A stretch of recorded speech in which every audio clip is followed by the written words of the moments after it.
O esporte é simpático, o esporte é saudável, o esporte é positivo, o esporte vende uma imagem de vencedor, então ele se encaixa facilmente. É uma questão de adequação. E isso tudo, não só nas peças publicitárias, mas nas ações promocionais, nos planos de relacionamento, nas mídias digitais, redes sociais e toda a cadeia produtiva da comunicação. Ok? Então, o patrocínio, olha só que definição do dicionário: amparo, auxílio, proteção, apoio. Isso é patrocínio. E outro dia eu peguei um grupo de evangélicos e falei assim, 10, pesquisa, o que significa a palavra aleluia? Para os 10 não me souberam responder. Ah, não sei. Falei, por que vocês ficam repetindo isso o tempo todo? As pessoas usam palavras sem saber o que elas significam. As pessoas empreendem coisas sem saber o que elas representam.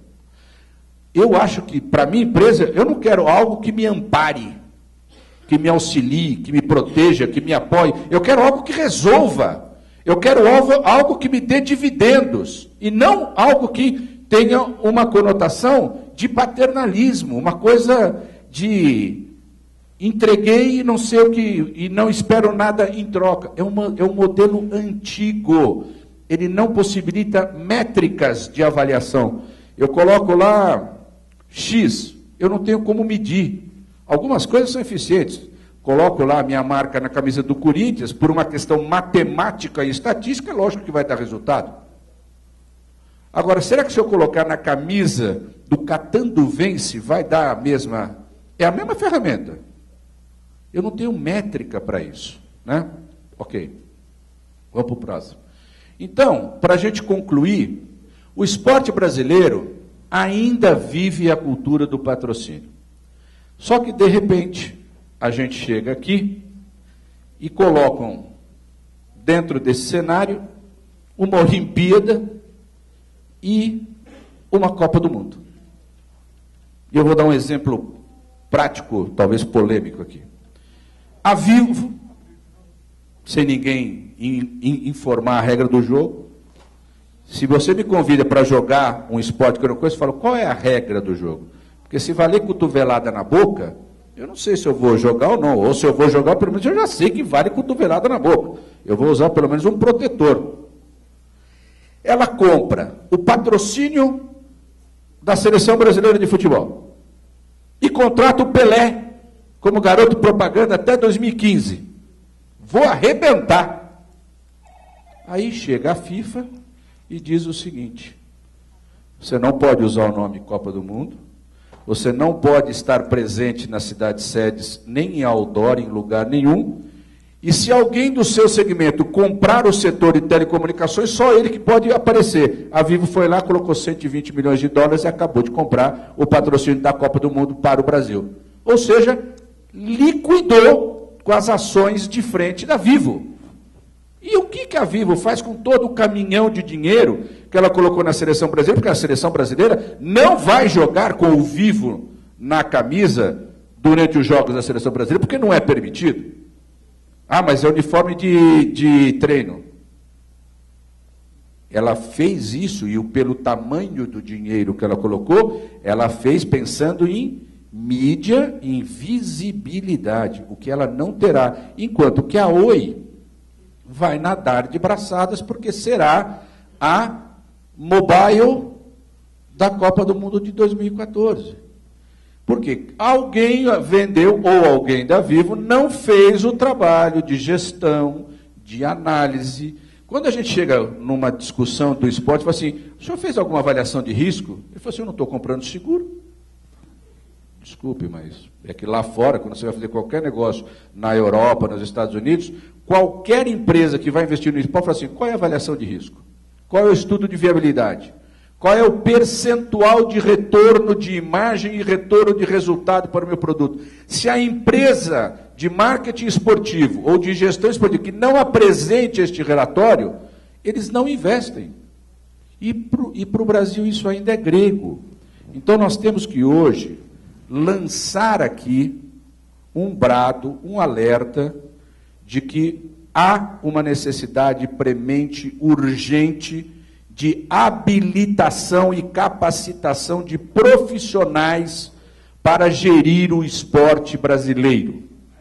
O esporte brasileiro não tem, neste momento atual, gestores habilitados com conhecimento em administração, em esporte e em comunicação, nesse mix, nesse tripé, que habilitem uma empresa ou um grupo de pessoas a empreender isso. Temos políticos já habilitados, temos políticas públicas que, na discussão do painel anterior, foi muito bem debatido, e eu concordo que o Ministério do Esporte andou muito nesse tempo, né? A gente tem que analisar, e o brasileiro quer tudo para ontem, mas pelo período que a lei do esporte existe hoje, ela andou muito e já gerou muitos benefícios, e o fomento do esporte nesse Brasil tem mudado em função disso.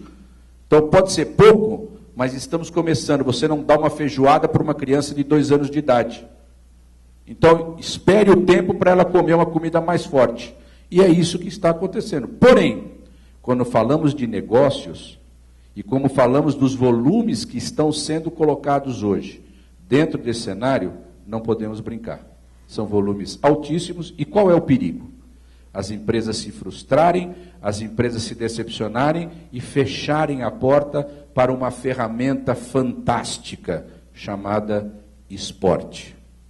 Então eu queria deixar essa contribuição, mais do que um desabafo, está provado com dicionário, com conceitos acadêmicos. Me desculpe, professor Claudinei, que essa área é a área do mestre, mas a gente tinha que ter um embasamento para nos gerar uma opinião aqui. Então, mais do que uma opinião, existe um fundamento. E se eu olhar, o Jaime também esteve com a gente lá na SoccerX. 3 dias de feira, onde não se discutiu um escanteio, um impedimento, um jogador, e todo mundo de paletó e gravata o dia inteiro, discutindo e fazendo negócios o dia inteirinho. É os bastidores do futebol que ninguém conhece, que movimenta bilhões e bilhões e bilhões de dólares todos os anos. Por quê? Porque há uma metodologia acadêmica até investida e por trás de tudo isso. E o Brasil precisa entrar nessa nova era, porque estão nos dando uma Ferrari, mas os pilotos ainda não estão habilitados para pilotar essa Ferrari no seu potencial todo que ela tem. Obrigado.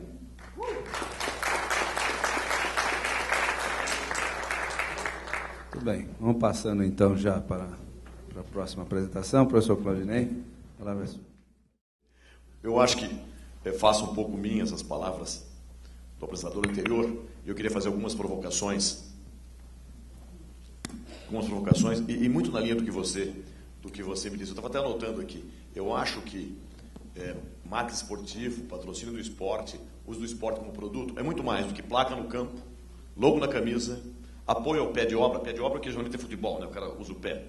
Filme na tela, ingresso na mão, distribuição de ingresso para colaboradores, parceiros, mais do que cadeira na arena, botar um camarote, arrumar espaço privilegiado para que alguém assista os jogos, e do que papo do bar, tipo bem amigos. Eu acho que é um pouco mais do que isso.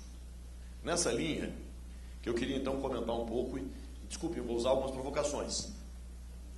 Incentivo ao esporte, muito bonito. Integração social pelo esporte, ninguém sabe o que é isso. Patrocínio, como você me disse, muito confuso. Copa 2014, Olimpíadas 2016. Grandes oportunidades de negócios. Vamos começar a falar sério? Você mesmo disse, a Olimpíada é boa para quem? Copa 2014 é boa para quem, além da FIFA? Um certo cuidado com isso. Alguns desafios. A falácia que o Brasil é o país do futebol. Continuamos achando isso e tratando como se fôssemos. A vida inteligente além do futebol, do esporte, eu acho. Políticas públicas para o esporte. Tá bom, estamos começando, mas ainda tem uma incógnita de como é que isso será tratado. Atributos de produtos e marcas versus atributos de esporte. As empresas são muito incompetentes, elas associam a sua marca a uma modalidade que não tem nada a ver com o seu público-alvo. Não fazem marketing integrado, não fazem comunicação integrada, isso é muito ruim. Competência na gestão do esporte. Bem, não faço minhas e louvo as suas palavras. Não há competência na gestão do esporte e nem na gestão do uso do esporte como produto. Ou seja, não há competência no marketing esportivo. E se isso não for resolvido, não há Copa ou Olimpíada que vá dar jeito. E um pouco de conceito ou teoria.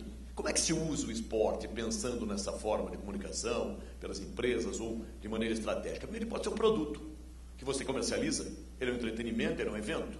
Essa é uma parte da questão e tem que ser tratada como tal. Uma segunda, ele é uma mídia, por meio da qual eu posso divulgar marcas, empresas, conceitos. Ou, num terceiro momento, é o que mais se usa, e se diz que está fazendo marketing esportivo, ele é um tema de campanha. Até eu gosto muito das campanhas que eu vejo de algumas empresas de calçado, de vestuário, e que usam simplesmente o futebol, principalmente, como mídia. Não estão apoiando o futebol, não estão desenvolvendo a modalidade, tampouco estão fazendo marketing esportivo. É um tema de uma campanha. E eu acho que é mais importante, e você também levantou isso, o esporte como ferramenta, que pode alavancar, no ponto de vista social, político, pode melhorar a integração das pessoas, pode melhorar a saúde, pode melhorar a imagem da nossa marca Brasil lá fora. Um outro aspecto que eu acho importante é como é que as empresas podem se apropriar do esporte nesse sentido. Pelo patrocínio, e patrocínio no sentido mais amplo. Você bem lembrou, patrocínio é usado de maneira estreita, como se fosse um apoio, uma coisa um pouco assim solidária, o que não é verdade. Isso você patrocina atletas, times, ligas, eventos. E isso tem um risco muito grande, a gente vai comentar isso já já. Ou como forma de responsabilidade social. Se eu posso melhorar a saúde das pessoas, melhorar a sua integração social, melhorar a sua educação, inclusive, que é fundamental, por meio do esporte, isso é uma maneira interessante da empresa se apropriar de qualquer modalidade do esporte. E, por fim, o apadrinhamento. A palavra